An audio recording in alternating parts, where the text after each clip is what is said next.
4 more weeks to be absent. The 4 weeks, I guess, is ending Friday. Was that approved? Was that granted? It wasn't granted. The Speaker told me that he had not granted that because you need to be here to make the requests. But this was submitted from our side. And even the first one that saw her out, she didn't make any request from the Speaker. So the Speaker said, you're only going to accommodate that. It's been a long drawn matter. We've been having conversations, and I think there's something that is happening. There's something that is happening, and I don't want to go into it. Unfortunate as the situation is, but certainly a decision will have to be taken. One way or the other. One way or the other. The Constitution is clear what decision can be taken on this. The first is Honorable Sarah Adjoa Safo. The second is Honorable Henry Korti. And the third is Honorable Kennedy Ohene Ajapon. Consequently, as is my understanding of the provisions of Article 97(1)(c) and Order 16(1) of the Standing Orders of Parliament, and the decision of the Court of Appeal in the case of Professor Stephen Kweku Asare and the Attorney General and 3 others, I hereby refer the said honourable members to the Committee of Privileges for consideration and report to the House. Since today is the last sitting day of the meeting, I refer it to the committee, and I expect that the committee will submit its report 2 weeks after the House reconvenes. Honourable members, attendance of members is to Parliament, not floor of the Chamber of Parliament. The law lords who ruled earlier on, most of these things are happening because of the recent judgment of the Supreme Court. And that is the good reason why I asked for a review. The work of a member of Parliament in Parliament is not restricted to the floor of the chamber. Much of the work of Parliament is done at the committee level.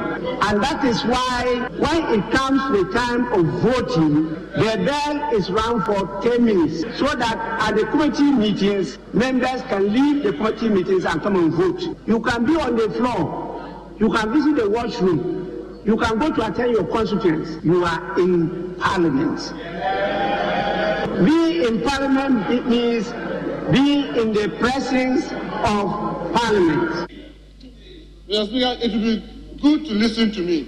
When I'm done, you have the privilege to make your Minority Chief Whip. You have to first read the standing orders again. Mr. Speaker, I have read what I want to read, and I've stopped where I want to stop.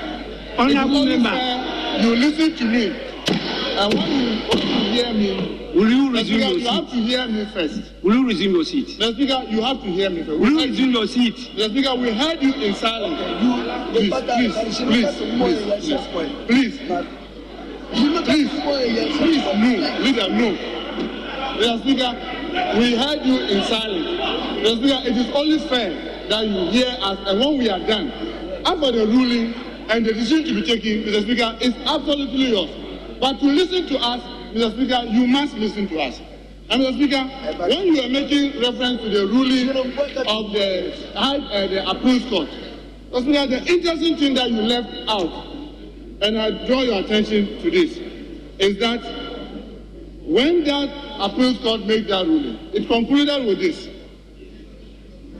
After the court has said that the seat will be declared automatically, it went ahead to say that under the 1992 Constitution, however, it is the High Court which can declare a member of Parliament seats as vacant without providing any reasons or legal basis for the assertion.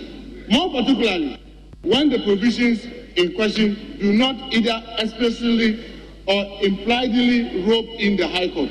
This is what the Appeals Court did. So, Mr. Speaker, with the greatest of respect, we agree, you made a statement, by your conclusion, the Speaker, they then their colleagues, as we sit in this chamber, is this. If we allow speakers to take petition from outsiders, and so much with petition from outsiders to refer members of parliament to privileges, colleagues will be doing ourselves the greatest disservice. Because we will one day get a dictator speaker who will simply take statements from outsiders and begin to penalize individual members of parliament. It is on this basis that I call on all of us that to resist the attempt by Mr. Speaker to refer our colleagues to the privileges. And if there is justification, let us get one of us as member of parliament who is convinced that our colleagues need to go through privileges to do that and not allow Speaker to be.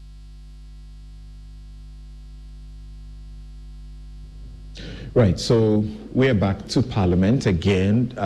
This particular Parliament, the 8th, doesn't appear to get off the radar, and often for all the wrong reasons.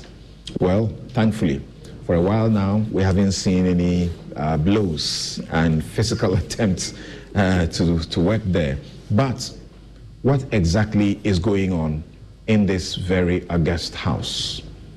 The center of what we're practicing, we call a democracy, without which, in fact, we have no democracy. My guest in the studio, John Abdullahi Jinapor, is MP, Yape Kusogu, and member Finance, Mines and Energy Committees of Parliament. Kweku Kwateng is MP, Obuasi West, and Chairman, Finance Committee of Parliament. Kofi Bentel is lawyer and Senior Vice President of Imani Africa. He joins us via Zoom. Gentlemen, good morning, and thank you for joining us. Good morning. Right. Okay, so this thing that is started in the House, beginning with Kofi, I want you to give us your preliminary view, watching and listening to developments. We had known all along that Adjoa Safo was the target, was a candidate. Unfortunately, or somehow, we get to discover that now 3 MPs are in trouble. So, what do you make of what is going on? Right. Good morning, Samson. Good morning to everybody.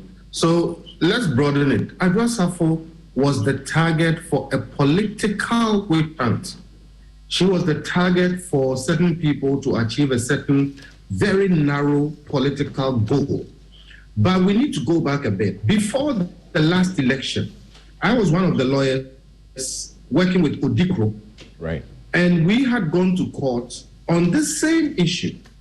And the issue was that there are too many parliamentarians who take monthly salary, take allowances, and they take the perks of their office and they don't go to work. Out of the 275 parliamentarians that we have, it is our reckoning that less than half of them go to work regularly. Less than 50% go to work regularly. And less than 50% contribute to parliamentary discourse, debate, lawmaking, etc. And we think that is a heavy cost on this country. We need to do something about it. Some of us are of the view that we have too many parliamentarians, we are not getting value from them. But if that is what it is, we need to find a way in this republic to make sure that we get as much as we can out of our parliamentarians. So way back then, some of us took the step. Now, that case was never called until the elections were over. Coming forward, that practice continued. And there were still calls that, look, this thing is wrong, people should go to work, and we should get value out of the people we pay to be parliamentarians for, various purposes. Now, it was not heeded until the politicians themselves wanted something done and they felt that they could invoke this law. That is where Adjoa Safo became a target. My issue is this. We need to find a way to make our parliament effective. And the main role of parliament is to be a check on government. Now, if parliamentarians will not go to work, they cannot be a check on government. If they will go to work also and just vote for the government in power for whatever they want, they will also not be a good enough check on government. You remember when the e-levy issue came up, I said this was a good thing. Because ultimately, I think the broader view on all of this is that it is good that this is happening, because now people or parliamentarians will set up and realize that they have a job they have been paid for and they have to do. And if they don't do it, these are some of the repercussions. Right. I, however, hope that it will not just be a matter of parliament. I think more citizens must take it up like Professor Kukwasari did and got a ruling. And I think the ruling must be enforced so that parliamentarians will feel the need to do what they have been paid to do and what they stood for elections to do. Right. In 2018, I spoke at one of Odikro's Brown Bag series, lecture series, and I used their own statistic. I was surprised, I was scandalized what I saw in their statistics, even though the MPs have consistently sought to deny the statistics. The fact remains that Odikro has people within the House who are checking their attendance all the time, and what they have is impregnable. So I make a reference and ask you one question. To conduct business, Parliament requires a quorum of 1/3 of the MPs, and that is only 92 of the 275 members. It's been difficult to get this small number, 92 out of 275. It's been difficult to get this small number, and we have seen and heard speakers, speaker after speaker, weep and cry over this conduct. Lack of quorum led to the postponement of the debate of the 2016 budget, not once, twice. In fact, between January 2013 and July 2014, the average MP missed 1 in every 4 sittings of the House. This increased by 58% by 2015. On June 12, 2015, only 83 MPs were in the House. Over 22% were absent for many sittings without permission. In 2017, 27 MP ministers and 21 MP deputy ministers absented themselves more than 15 times during some 80 sittings. And don't get surprised, they absent themselves without permission. And that's a conduct in complete disregard of the Constitution. Now, guess this. The scandalous thing to find is that at the time, even opposition MPs, who you would think don't have too much to do, and so will go to the House, were equally guilty.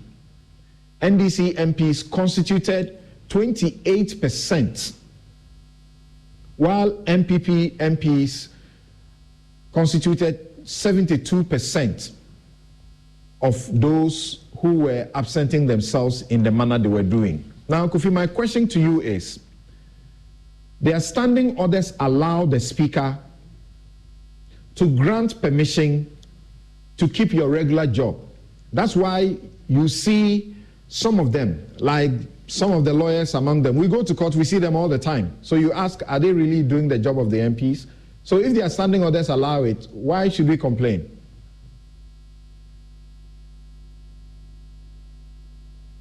Kofi, please unmute. Hello, Samson, do you hear me? Yes, I can hear you now. Good. We should complain because there are rules for Parliament. And indeed, the rule is that if you are a parliamentarian, it is a full-time job. And if you want to do anything on the side, you need to get the permit or permission from the Speaker so to do. Again, we need to focus on this issue because our parliamentarians over the Fourth Republic have elevated a footnote into a keynote. So almost more than half of parliamentarians are doing work outside Parliament for private profit. Like you say, we meet a lot of them in court. And they have treated the Parliament or the work of Parliament as a part-time job. And that is wrong. If you don't want to do the job of a lawmaker, go and make law, sit in Parliament, debate, listen to debates, and please don't go to Parliament. So we need to complain. And the point I want to make is that it just happens that today it is their parliamentarians who are seeking to invoke that rule to achieve a certain goal, but that was made for a certain broader goal. And the broader goal is that if they do not go to work, they should relinquish the seat. So now we have a hung parliament. Yes. They can't afford the luxury of one person absenting themselves. Yes. And the whip is being cracked. What is our complaint again?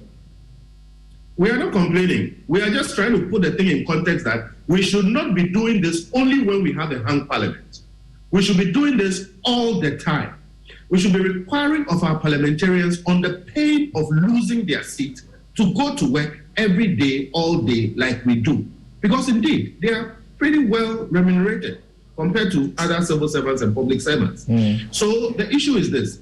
It is not an anomaly that somebody is requesting that a parliamentarian should go to work, and that if they do not go to work, they should relinquish their seats. The only anomaly here is that that request is being made by parliamentarians or politicians themselves to achieve a certain narrow goal. But this should become the norm.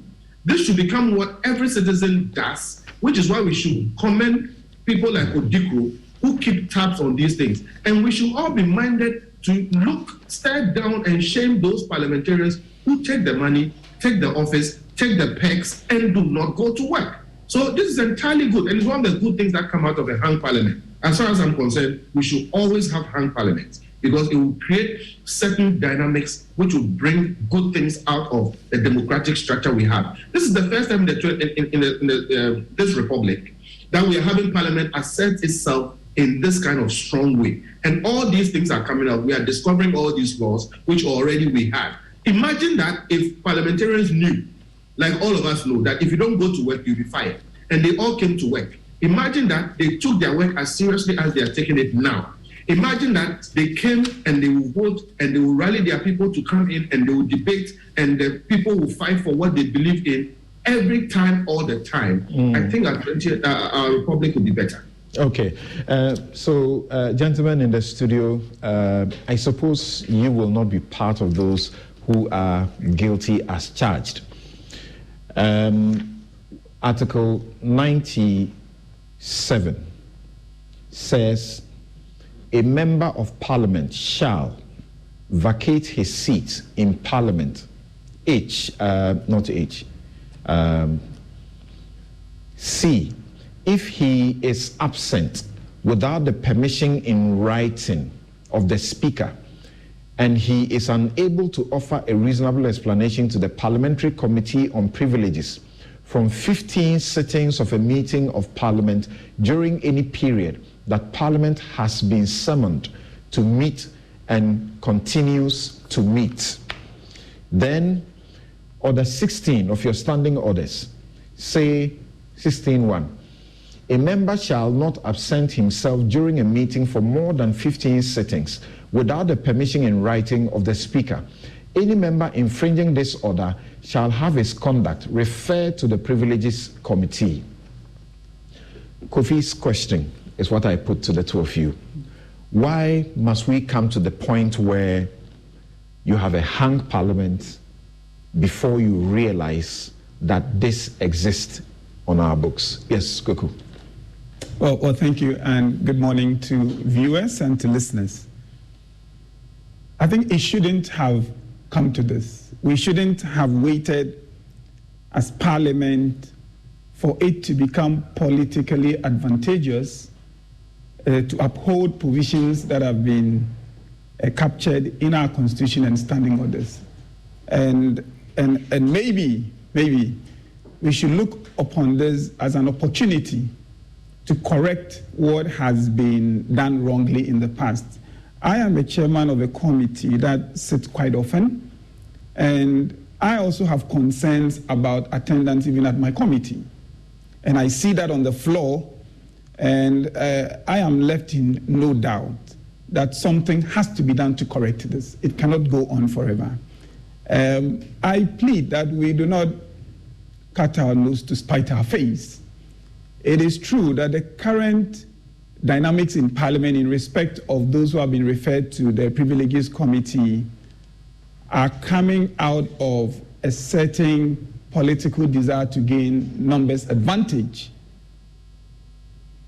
But we risk also downplaying the rules because we worry that people motivated by politics may succeed even using the laws and the Constitution. So whilst we urge ourselves as members of Parliament to respect these provisions and going forward, if that is the intention of the Speaker, to support the Speaker, to deal with the absenteeism we're seeing, nothing should stop us also, to the extent that it is lawful, to take advantage of these provisions in these times when we have small numbers, when we have tight numbers, to ensure that we take the advantage we can. So my simple answer to you will be that, yes, these rules have been there. We should have been upholding them. We should have been having this discussion much earlier than now.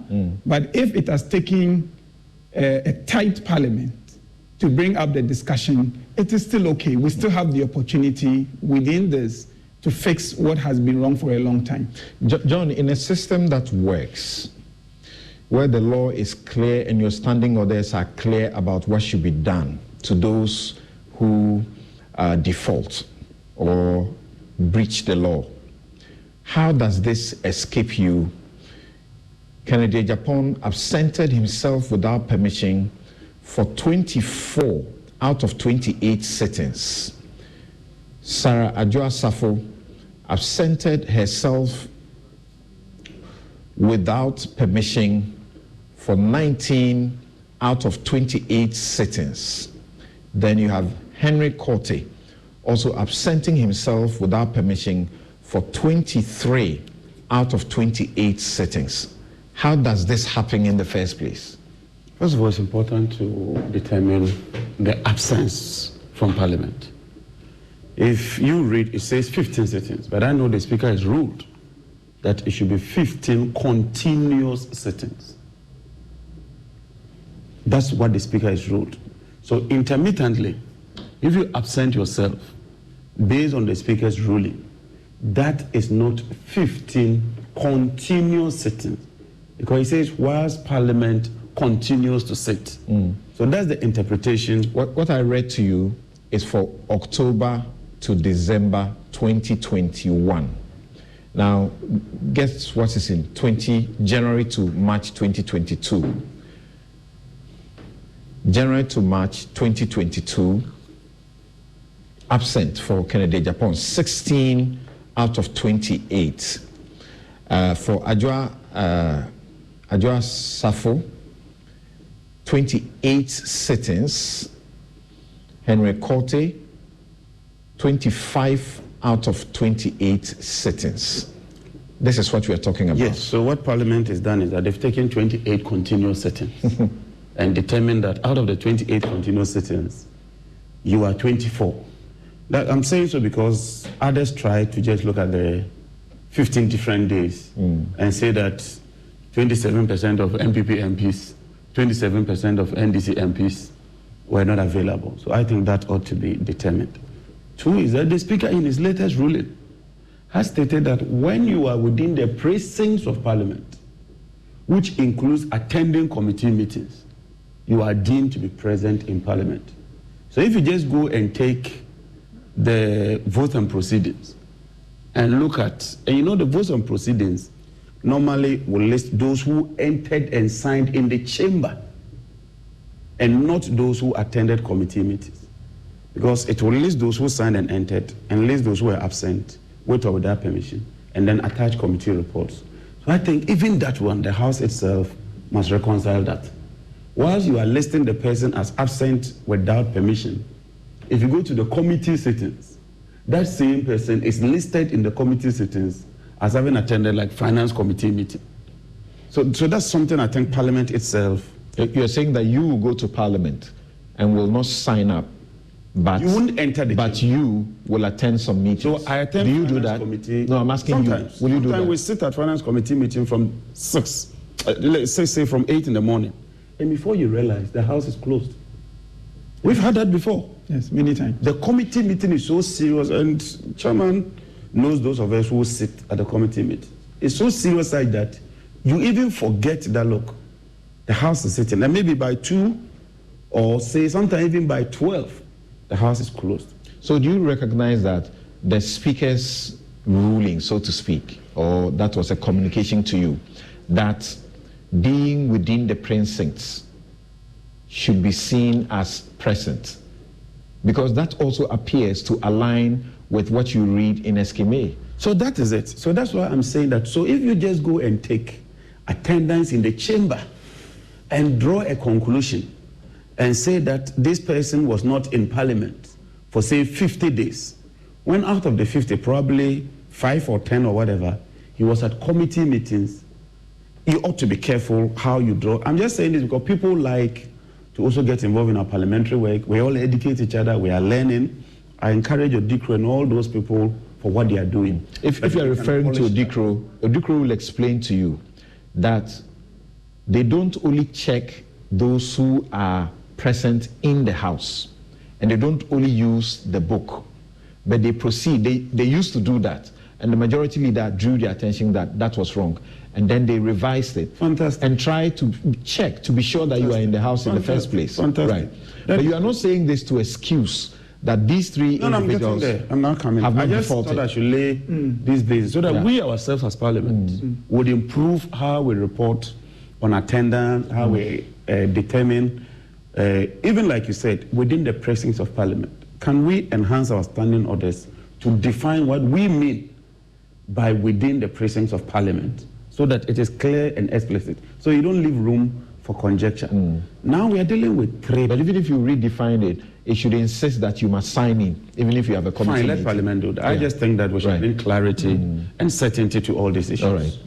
Now the issue of the three, it is obvious that these three have absented themselves continuously beyond the 15 days. The records clearly show. But when you read the Constitution, it is clear that even when you absent yourself for the 15 days, you automatically do not lose your seat.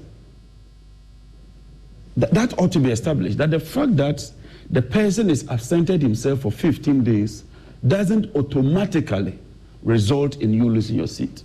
Today, I'm going to the constituency. God forbid, I'm involved in an accident. I'm in coma. There's no ID card on me. I'm rushed to the hospital, put on life support for 1 month. Before my family is able to trace and even determine that I am there, do you declare my seat vacant? That is why you ought to be heard. And so I think that they ought to be given a fair hearing. But the truth is that sometimes, let's face it, there are some political issues here. And that is where the challenge then comes. Because if you listen to members of the MPP, they always talk about Adwoa Safoa's absence. I haven't heard even one single MPP MP complain about Kennedy Japon's absence, complain about Henry Kote's absence. But you've heard numerous MPP MPs consistently complain about Adwoa Safoa's absence because on certain critical decision-making periods, they expect her to be in Parliament in order to shore up the numbers. So the intention behind this whole issue of you being absent is another matter. Let's see how it goes. Don't forget that the Chief Whip already is even challenging the decision by the Speaker on his own to refer the matter to the Privileges Committee. And I'm told that he has even filed a motion. That ought to be determined even by the House. Yes. Whether when someone believes that you've absented yourself, it ought to be raised on the floor of Parliament before it is referred to the Privileges Committee, or the Speaker on its own through communication can refer the matter to the Privileges Committee. So these are to start with, I think a part of his contention is that order 70, somewhere in order 70, 75 thereabouts, says that, talks about petitions. And it says petitions must be brought only by MPs. Petitions to Parliament. Yes, only by MPs, for the purpose of MPs, Parliament's consideration, only by Parliament. In this case, the person who has brought the petition is not an MP. So his argument number one is that the Speaker doesn't have the power to bring such a matter before the House. It's the communication the Speaker gave. The Speaker said he has received several petitions. So that is the underlying issue. He says, I've received several petitions from civil society and others. And so I caused the table office to do a check for me. They then adduce the evidence to me, and based on that, I'm referring it. Then Muntaka says, Speaker, hold it. Yes, you might have received petitions, but in accordance with our standing orders, those petitions must be raised by members of parliament. So if the public believes that something ought to be raised, probably lobby Kwaku or lobby Jinapo, let me raise it on the floor, the Speaker hears it, and then makes that directive. So it's quite thin. The order is on the 76-1. It says, and the side note is petitions, and the title of that part 11, is papers, petitions. It says, every application to Parliament shall be in the form of a petition, and every petition must be presented by a member. You know, Samson, I think we are getting into the problems that Kofi Bento complained about.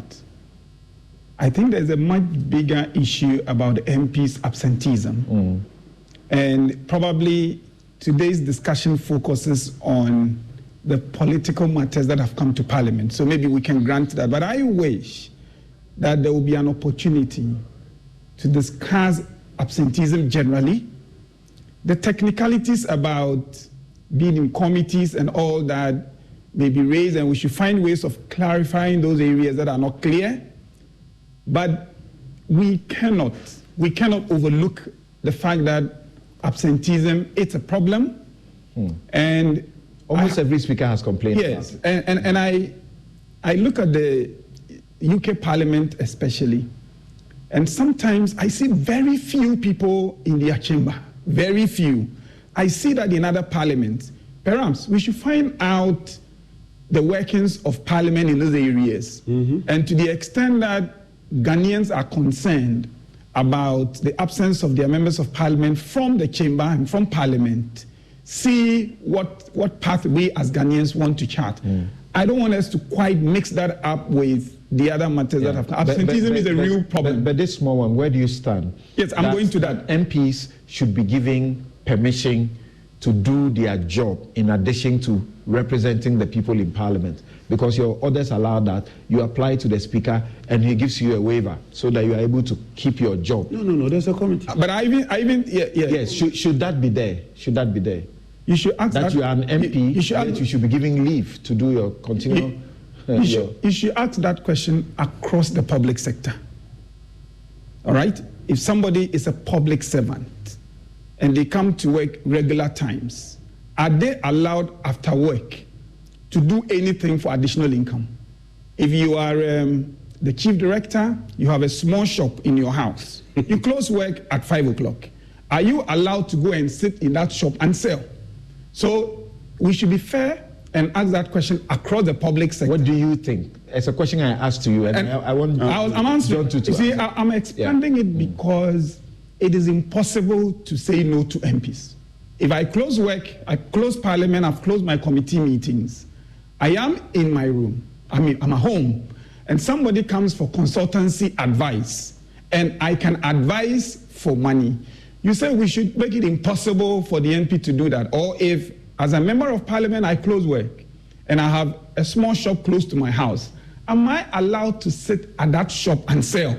These are matters that I think we should not take members of Parliament away from what happens generally in the public sector. We want to find out what happens in other places. I think that should be permissible, except that if you have to be in Parliament, be in Parliament. If you have to be in committee meetings, be in committee meetings.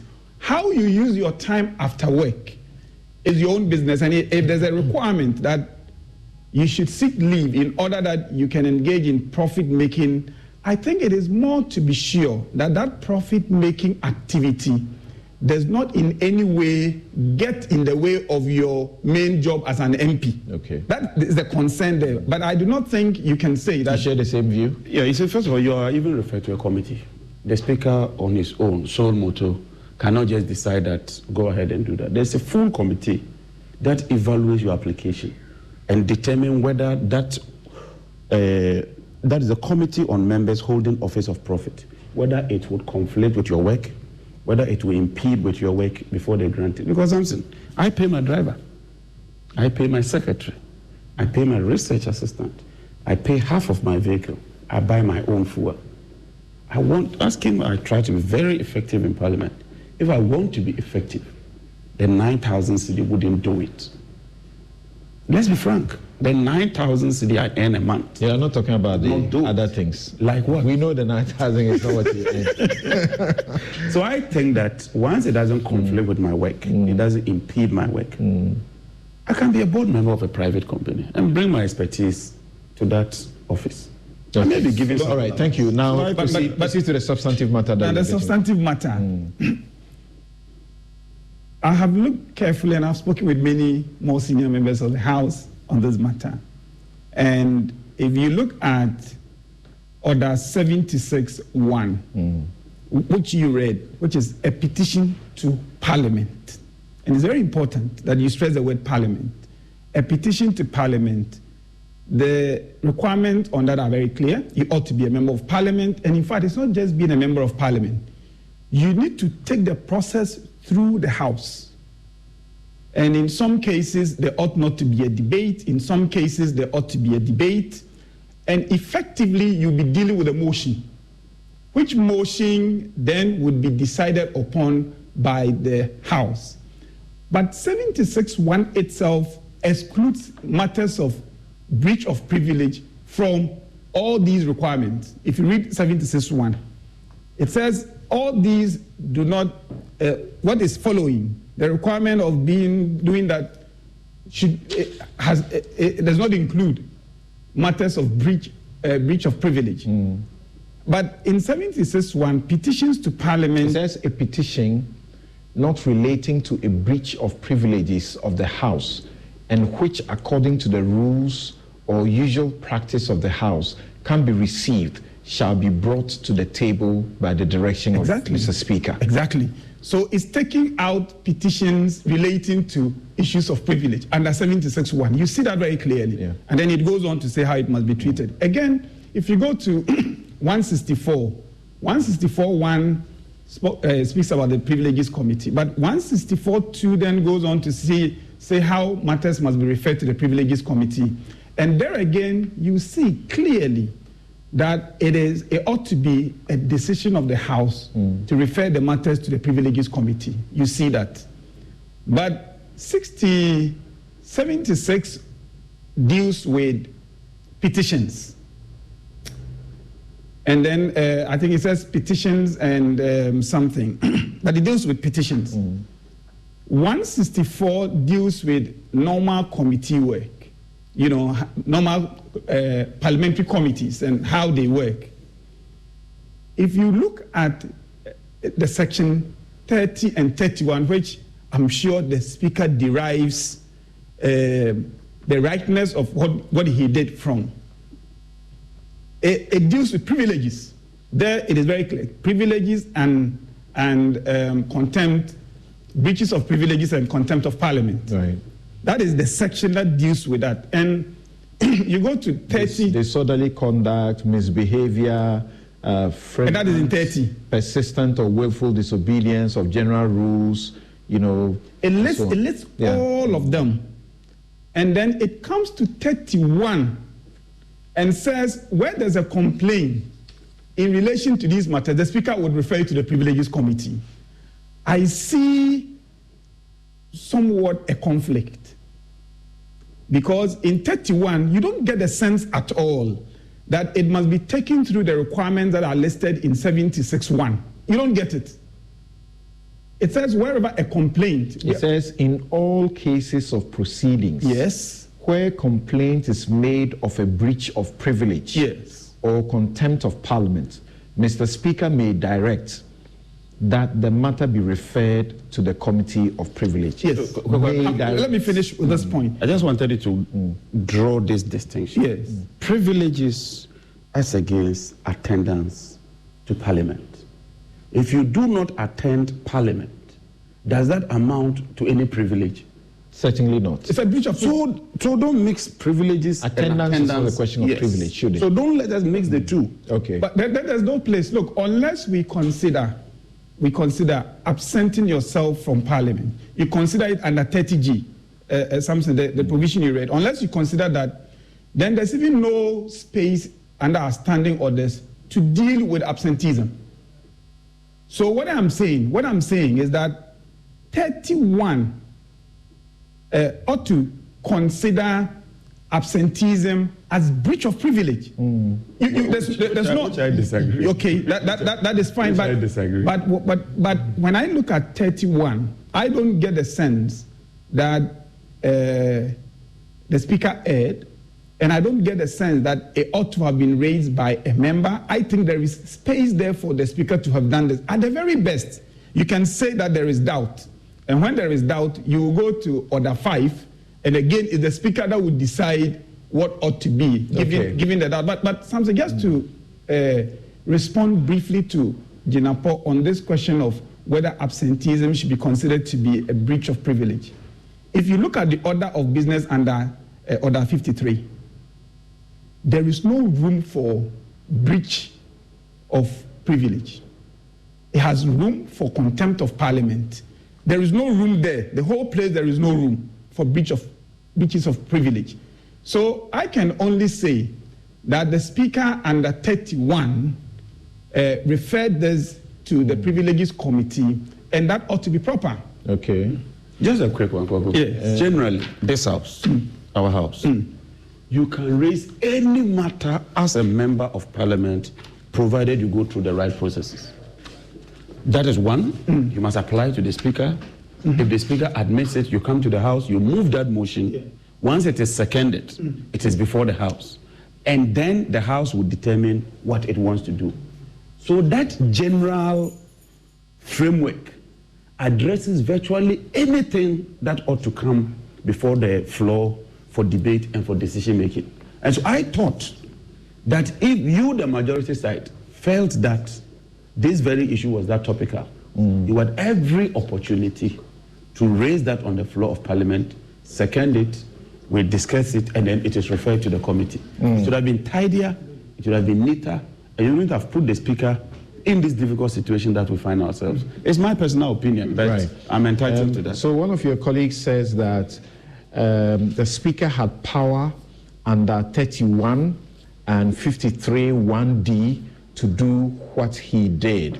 He says that Article 97 1C considers absence of Parliament to be an incidence of breach of privilege. It considers it to be an incidence of breach of privilege, and that Muntaka was horribly wrong with his challenge to the Speaker. But some happen on the floor that right. So just I beg 1 minute. So your side, the majority people are side, asking a question. Maintain that even the Privilege Committee had no business. I want us to move away from the technicalities. Yes, we will become there. I want us to move away from the technicalities so that we don't spend too much time on this.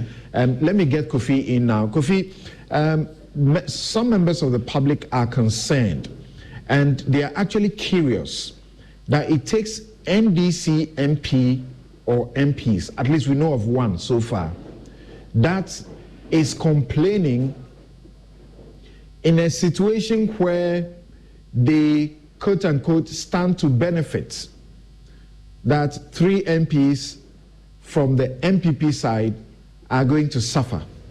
Some can't see their way clear with that. But Muntaka insists that he is fighting for procedure, principle, and for the future. That if things are not done right, a dictatorial speaker can invite petitions from outside, from anybody, and through that remove an opposition member that they are not happy with. Yeah, and I think whoever is thinking that way is justified. There is a general feeling in the Ghanaian public that MPs will always unite to protect their interests, even if it is against what the people want. So you see MPs agreeing on their loans and all those other things. The details we can discuss, but clearly, when you have a situation where MPs are going to be put under some sort of scrutiny, and I can see Honorable Muntaka looking into the future and guessing that, look, this can turn around, and then you would have some of my people or myself, coming under, the same kind of pressure. So he's trying to do it now to prevent any future occurrence. But when you do that, you are actually bulwarking the institution of parliament against the people. It is the same parliament also which will exact privileges against people who criticize them or say things that they don't like. So you have a creepy situation where parliament is trying to extricate itself from any kind of control. Now, that is wrong. It must never be allowed. We need to establish this fact that parliamentarians are employees of the people. And especially to the extent that there are rules that require you to go to work. I have been listening to the banter between Kwati and Mr. Ginapo, and it's all technical, whether it's right or it's wrong. Here are the fundamental issues. There is nowhere that you can refuse to go to work for an elongated period of time and expect that your job will be there, you come back and you continue. There is no company where more than 50% of the people refuse to go to work consistently, and that company is going to work well. And I agree with Mr. Kwating. If you finish your work, after your work is done, and you go and sit in your shop and you do your consultants, that is fine. The same thing must be done with MPs. They should come to work, finish their work, and go and do the other, jobs that they want to do. That is not what we see. We see a situation where, again, more than 50% are consistently not going to work at all and spending their time doing other things. The other issue that must be clarified for our people is this. If somebody is saying that the technicalities do not allow the speaker to do what he did, and I'm glad that another person came and said he is very much allowed to do what he did. Indeed, it is our view that a person who has absented themselves for 15 sittings and is not consecutive has actually vacated their seat. And that was the gravamen of the judgment that Professor Asari got. So it is a matter that has happened. Once you do that, you vacated your seat. And it is for either the clerk or, I believe, the speaker to declare it as such. So if you say by some technicality a petition cannot do this, then we will end up suing the speaker. Okay? And we thank God for groups like Odiko. They are on the beat, and we will all support them. We need to get to a point, and I agree with Mr. Kwati, that if we do some of these things, it will strengthen Parliament, it will strengthen the committees, it will strengthen the work of Parliament. So the technicalities notwithstanding, and indeed, I don't think the technicalities are a problem. We need to accept the fact that we have a problem with parliamentarians going to work. It has become endemic, it has become catastrophic. It has to be solved. We cannot leave it to only parliamentarians to solve, because Honorable Muntaka has shown us clearly that they will do everything to defend themselves, even if it means defending their own. In this particular case, should the speaker or should Parliament be accepting, as it were, petitions from ordinary Ghanaians for such purposes, other than those that are taken through to MPs? Absolutely, because we need to entrench the principle that parliamentarians, and indeed ministers and others, are employees of the people. Our parliament is not sovereign. It is different from the UK parliament. And I don't want to go into the technicalities, why some of them will not be there. They are not sovereign. So we should take those petitions. Indeed, that is why there's a lot of push for even private members' bills.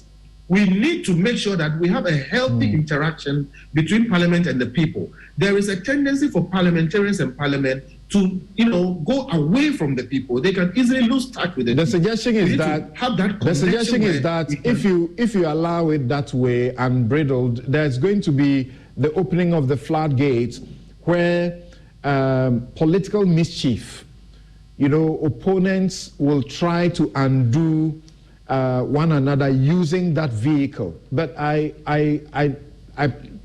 practically have a problem with that, because if you have not absented yourself for 15 days, why should you be scared of anything?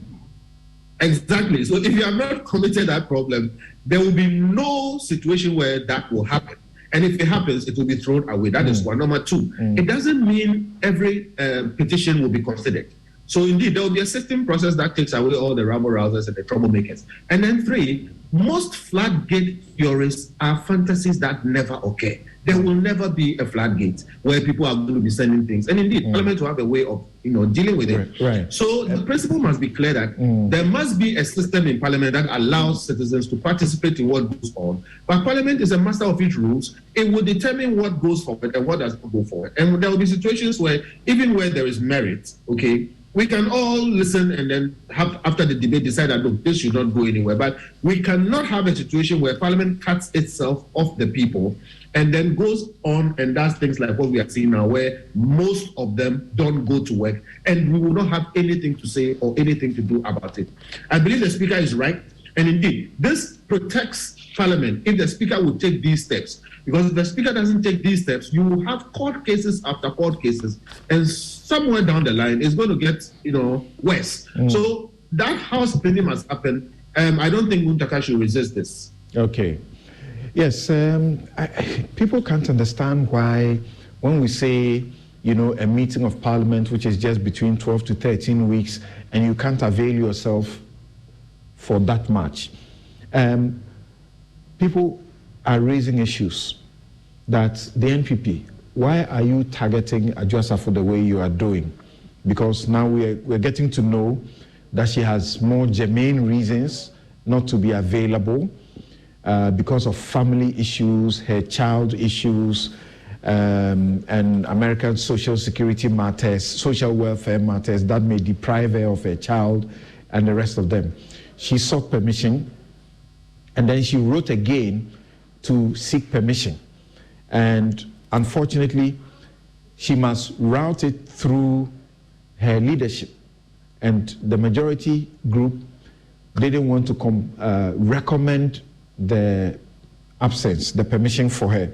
So the Speaker has not also confirmed that. And she had to write directly to the Speaker to complain about the circumstance. And the Speaker referred that to the majority again, who were already, as it were, biased against her.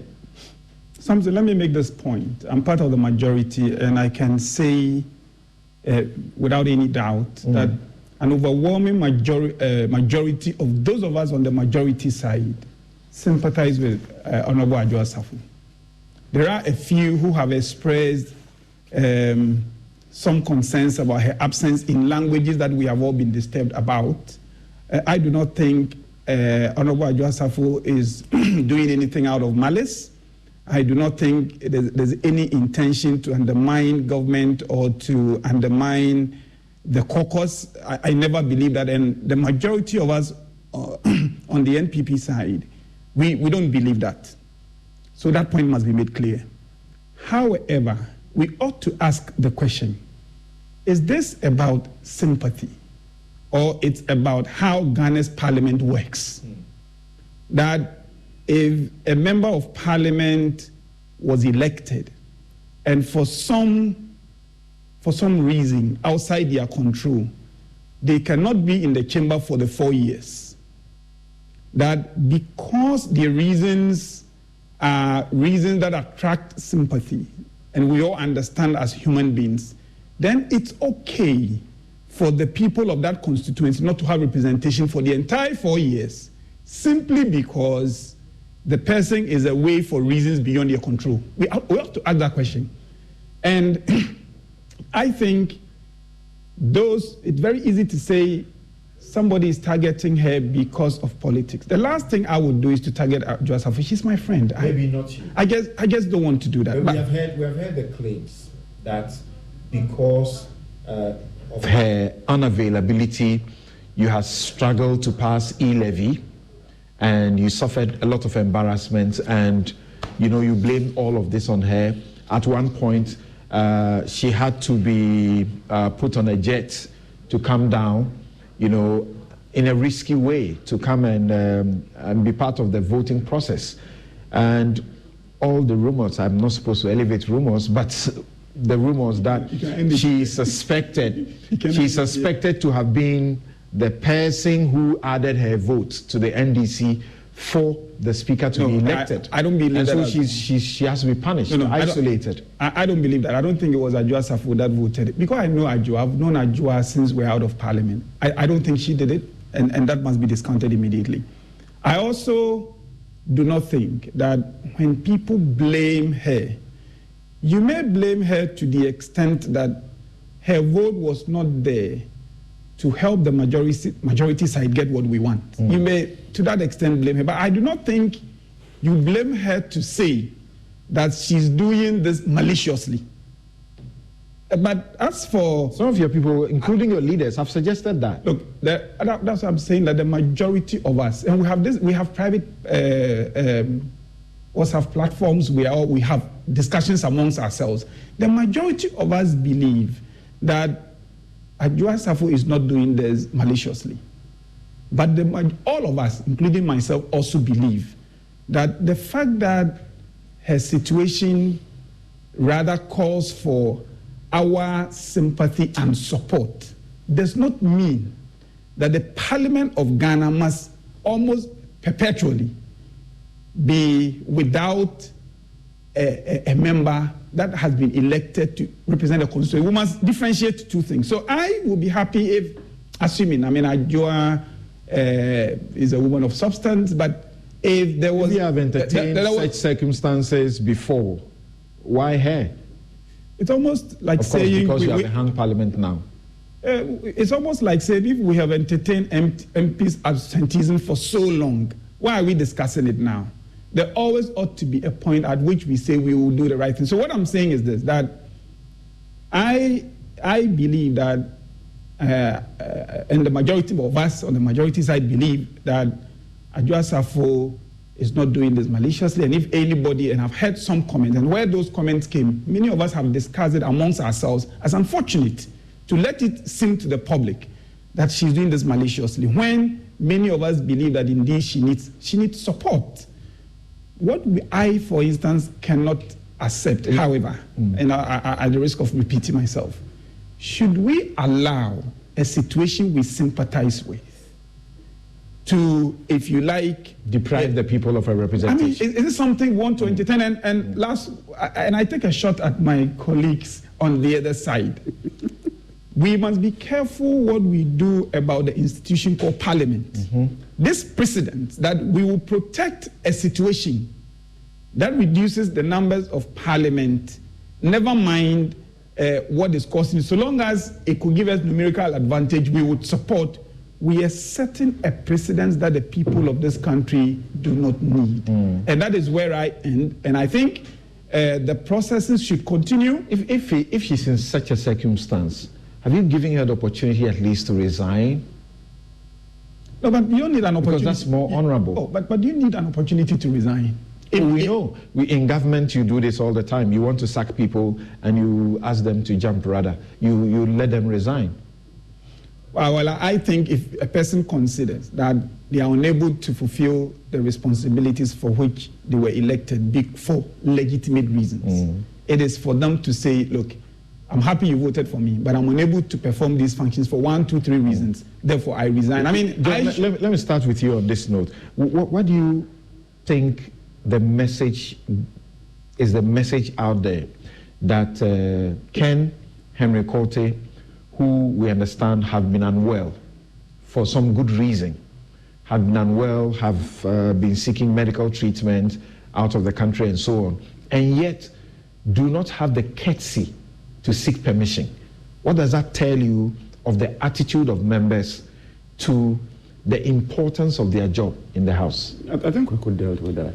That you say there's been a general feeling that you can absent yourself and nothing will happen. Because it's been happening. Because it's been happening. He says that you ought to draw the curtain. I have no problem with that. But clearly, Samson, let's be frank, and I'm happy you say let's move away from the technicalities and deal with the real issues. The target is Adwoa Safo. Let's be honest, let's face it. And your protection is Adwoa Safo. So we are moving from the realm of technicalities to political interest and gains. Listen to your own member. Resign honorably before we table a motion to sack you. MP to Adwoa Safo. This is a member of the Privileges Committee, 6th April even after the matter had been referred, he stated that Adwoa Safo must resign, even without listening to her. A member of the Privileges Committee who has already made up his mind. And I was drawing your attention that on the floor, the majority leadership maintained that the Speaker had the right to refer the matter to the Privileges Committee, but he had no right to insist that the Privileges Committee that's a constitutional matter. Bring the report. That's a constitutional matter. We will go to the Navy. They say that the Privileges Committee should listen to them, rule, and determine, and that becomes finality. Your suspicion is that they have the numbers. So what will happen? There only one and he made the difference at the Finance Committee. At the Finance Committee, when we voted on e-levy, it was a tie, which meant e-levy would have then said casting vote by the chair. He gave a casting vote, and they have the casting vote on that committee. And proudly so. Yes. So beyond all these issues, beneath is the political game. Let's be frank. That is the whole issue. But the Constitution says, and I think Kofi or you mentioned it earlier, you did. It says, if you shall vacate your seat, if you are absent without the permission in writing of the Speaker, and you are unable to offer a reasonable explanation to the Parliamentary Committee on Privileges. So we know these two gentlemen, that, these two men, that they have been sick, they have health issues. Kweku has just confirmed that Adwoa even needs our support. She even needs our support more because she's also going through a very difficult situation. And it's not only on health grounds that you then say that you don't know you qualify. But he knows that she even needs our support. And yet members of the committee have already started. So they will use a subjective rather than an objective standard. That is it. And that is what happens in Parliament. So they were insisting that at the Privileges Committee, let's end it there. It shouldn't come to the House. They will exonerate Ken. They will exonerate Henry Kote. Adwoa will fall in there. You're contempting Parliament, huh? If it came to the floor, what? Okay, if it came to the floor, what will happen? You would see what will happen when they bring the report today. And I know you will be very much interested in the report. Because the report has to deal with this three.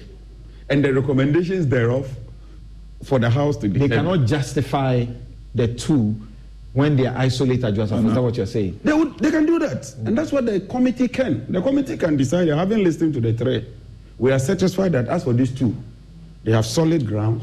The House should let them go. But as for Adwoa, we are not satisfied with her explanation.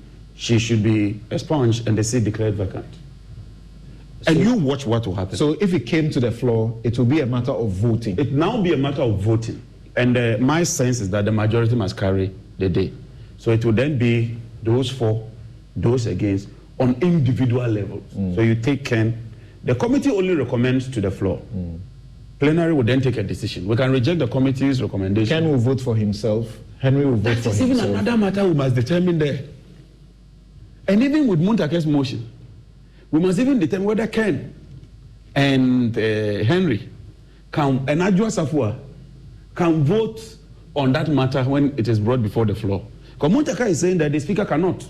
If that is carried, all this issue of privileges and whatever is done. But Samson, this is important. Given what I have read and my own belief that at the very worst, the Constitution, the standing orders are ambiguous, and Order 5 gives the Speaker the power to interpret in those circumstances. The Speaker, I think, must make a determination whether to admit the motion in the first place. If it doesn't, there's another route, and you know that. That will be the courts. No. You can get 1/3 of the members to sign, and then you move, I think, half-hour motion or so. Sign a petition. Yes. And then when we get there are so many other issues. Yes, we can end this here, but let's hear, Kofi, if you have anything to say briefly in a minute, then we can take a break on this issue. I think what is being glossed over is the legal proposition that these members have already vacated their seats. No.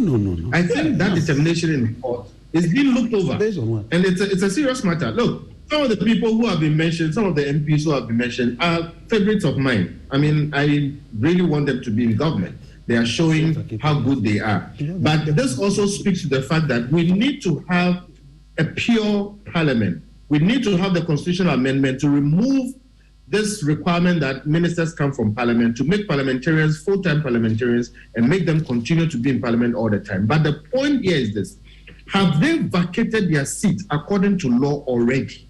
Or they are now going to be processed to, be determined whether they will vacate their seat or not. And I think that I agree with the opposition, based on the wording in the Constitution and the law, that by absenting themselves, they have vacated their seats. This process will not pass Professor through these things. who mounted that suit, says that the Constitution talks about unexcused absence, up to 15 sittings in a meeting.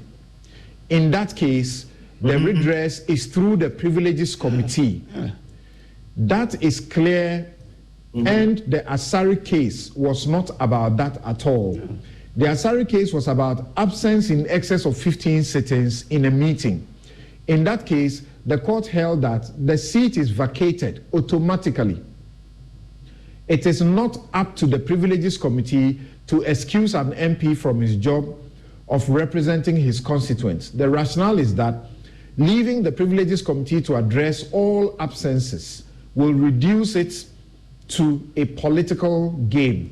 And the Amwatin outcome, where the Privileges Committee found that he had offered a reasonable explanation to be absent from Parliament, even though he was in a US jail. On how this should be triggered, I think it is clerical issue that must be handled by the custodian of the attendance register, who must do better at reconciling the register to reflect members in attendance at committees, so that those in committees don't suffer unnecessarily. I'm taking a break, but let me read two messages from two MPs. Now, Ejapa Mesa says that if JJ is suggesting that at the core of the Adjoa Safo referral is some political game and profess no evidence, is that an admission that the NDC is also playing a political game? That is the question. Roxanne Dafiamapo says that the Speaker, it's obvious, is concerned about the image of Parliament regarding absenteeism, which must be dealt with. But let the point be made that Parliament is the only organ of state that you are entitled to enter on grounds of politics. So everything in Parliament turns on and around politics. Indeed, the Constitution even demands that when you get to Parliament as an independent person, you must partner political groupings to form a caucus group to constitute a majority side or minority side. I'll return to share some of your messages before we proceed to fact-checking Dr. Bawumia and his truths about the economic situation. We'll be right back.